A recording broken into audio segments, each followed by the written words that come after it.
ഓം നമോ ഭഗവതേ വാസുദേവായ. ഓം നമോ ഭഗവതേ വാതനാഥായ. ഓം നമോ ഭഗവതേ നാരായണായ.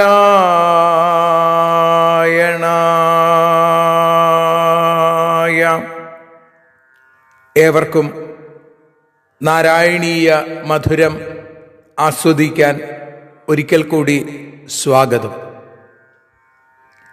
മൂകം കരോതി വാചാലം പങ്കും ലംഘയത്തെ ഗിരിം യൽകൃപാതമഹം വന്ദേ പരമാനന്ദമാധവം. അഖിലാനപരാധാന്മേ ക്ഷമസ്വ കരുണാനിധേ പ്രസീദ മൽഗുരോ നാഥ ജനകായ നമോ നമഃ. അഖിലാനപരാധാന്മേ ക്ഷമസ്വ കരുണാംബുധേ പ്രസീദ മൽപ്രിയേ നാഥേ മാതൃരൂപേ നമോസ്തുതേ. സദാശിവസമാരംഭാം ശങ്കരാചാര്യമധ്യമാം അസ്മദാചാര്യപര്യന്താം വന്ദേ ഗുരുപരമ്പരാം. നാരായണീയത്തെ പറഞ്ഞിടുമ്പോൾ നാരായണാഖ്യനെ നമിച്ചിടുന്നു. നാരായണൻ വായുപുരത്തിലീശൻ നാവിൽ നിറഞ്ഞെന്നെ തുണച്ചിടേണേ. മോക്ഷക്കടൽ ഭാഗവതം പ്രസിദ്ധം മെല്ലെ കടഞ്ഞു നവനീതമഹോ ലഭിച്ചു. മന്നിൽ നരന്നു ഹരിഭക്തി ലഭിക്കുവാനായി മേൽപുത്തുരേക്ക് സദയം ശുഭ സ്തോത്രകാവ്യം.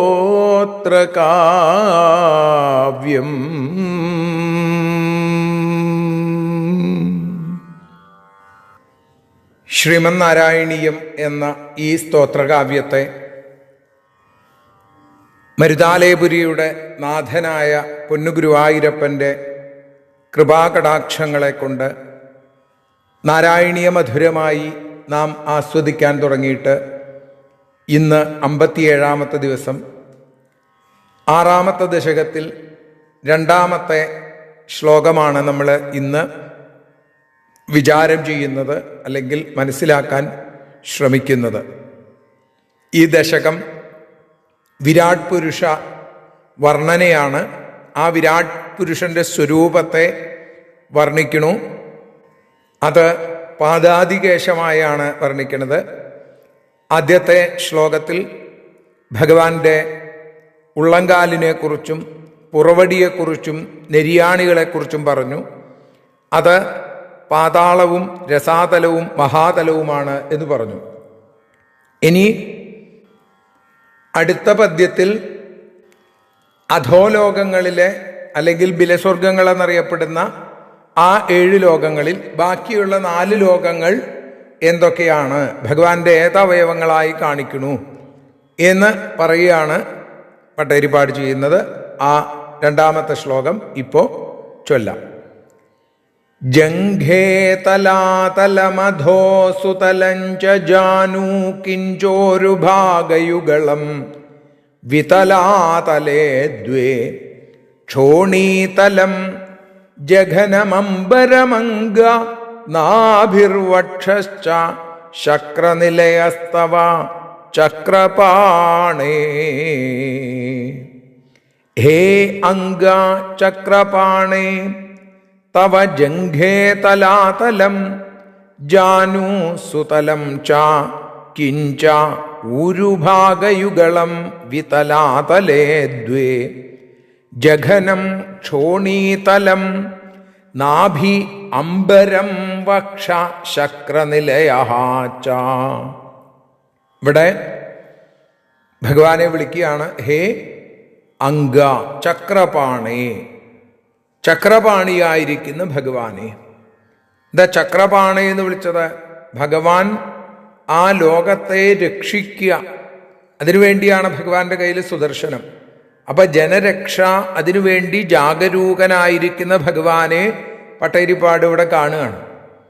അവിടുത്തെ തവ ജംഘേ തലാതലം, അവിടുത്തെ രണ്ട് കാൽവണ്ണകൾ എന്ന് പറയുന്നത് തലാതലമാണ്. ജാനു സുതലം ച, കാൽമുട്ടുകളോ സുതലം എന്ന് പറയുന്നു. ആജാനബാഹു അല്ലെ, ജാനുദ്വയം, രണ്ട് കാൽമുട്ടുകൾ. എന്താ ഈ ആജാനബാഹു എന്ന് പറഞ്ഞാൽ? തൻ്റെ ആ കൈകൾ കാലിൻ്റെ മുട്ടുവരെ നീണ്ടു നിൽക്കുന്നുണ്ടെങ്കിൽ അയാളെയാണ് ആജാനബാഹു എന്ന് പറയാം. അത് പുരുഷത്വത്തിൻ്റെ ലക്ഷണമാണ്. അവിടുത്തെ കാൽമുട്ടുകൾ സുതലമാണ്. കിഞ്ച ഊരുഭാഗയുഗളം, അവിടുത്തെ രണ്ട് തുടകൾ എന്ന് പറയുന്നത് ഊരുവിൽ നിന്നുണ്ടായത് കൊണ്ടാണ് ഉർവശി എന്ന് ആ ദേവ സ്ത്രീക്ക് പേര് വന്നത്. അപ്പൊ ഏതായാലും വിതലാതലേ ദ്വേ, വിതലവും അതലവുമാണ് ഈ രണ്ട് തുടകൾ എന്ന് പറയുന്നു. അങ്ങനെ ബിലസ്വർഗങ്ങളിൽ 7 കുറിച്ചും പറഞ്ഞു വെച്ചു. അവിടെ ഉള്ളങ്കാല് പാതാളം, പുറവടി രസാതലം, നെരിയാണി മഹാതലം, അതേപോലെ കാൽവണ്ണകൾ തലാതലം, കാൽമുട്ടുകൾ സുതലം, രണ്ട് തുടകൾ വിതലം അതലം. അപ്പോൾ മുകളിലേക്ക് ആയി. അങ്ങനെ വിതലാതലേ ദ്വേ, അത് രണ്ടാണ്. ആ വിതലവും അതലവുമാണ് രണ്ട് തുടകൾ. ജഘനം എന്ന് വെച്ചാൽ അരക്കെട്ട്, അത് ക്ഷോണീതലം ഭൂലോകം. നാഭി, അവിടുത്തെ പൊക്കിൾ കൊടിയോ, ആ നാഭി എന്ന് പറയുന്നത് അംബരമാണ്, ആകാശമാണ്. വക്ഷസ്, അത് മാറിടമാണ്. ആ മാറിടം ശക്രനിലയഃ ച, ശക്രന്റെ നിലയം. ശക്രൻ ആരാണ്? ശക്രൻ ദേവേന്ദ്രനാണ്. ദേവേന്ദ്രന്റെ നിലയം എന്ന് വെച്ചാൽ സ്വർഗം ആണ് എന്ന് പറയുന്നു. അപ്പൊ അങ്ങനെ ഈ ഭൂലോകം മുതൽ 7 ഊർധ്വലോകങ്ങൾ എന്നറിയപ്പെടുന്നു. ഭൂലോകത്തിന് താഴെയുള്ളതൊക്കെ അധോലോകങ്ങൾ എന്ന് അറിയപ്പെടുന്നു. അങ്ങനെയുള്ള ആ ശ്ലോകം, രണ്ടാമത്തെ ശ്ലോകം ഒരിക്കൽ കൂടി നമുക്ക് ചൊല്ലി അതിനുശേഷം അതിൻ്റെ ഭാഷാഗാനം പാടി സമർപ്പിക്കാം.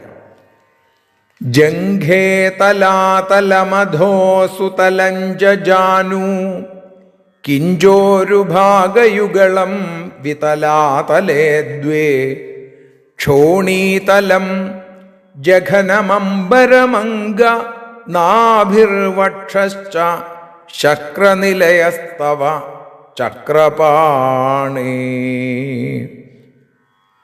നാരായണ നാരായണ നാരായണ നാരായണ നാരായണ നാരായണ രാധാ ഗോവിന്ദ.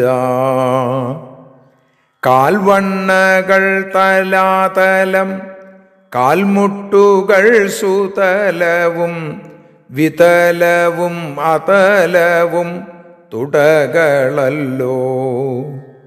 അരക്കെട്ട് ഭൂലോകവും, നാഭിദേശം ആകാശവും, മാറിടമോ സ്വർഗമെന്നും അറിയുന്നു ഞാൻ. നാരായണ നാരായണ നാരായണ നാരായണ നാരായണ നാരായണ രാധാ ഗോവിന്ദ. നാരായണ നാരായണ ശ്രീവാതനാഥ. സർവത്ര നാരായണ നാമ സങ്കീർത്തനം. നാരായണ നാരായണ നാരായണ.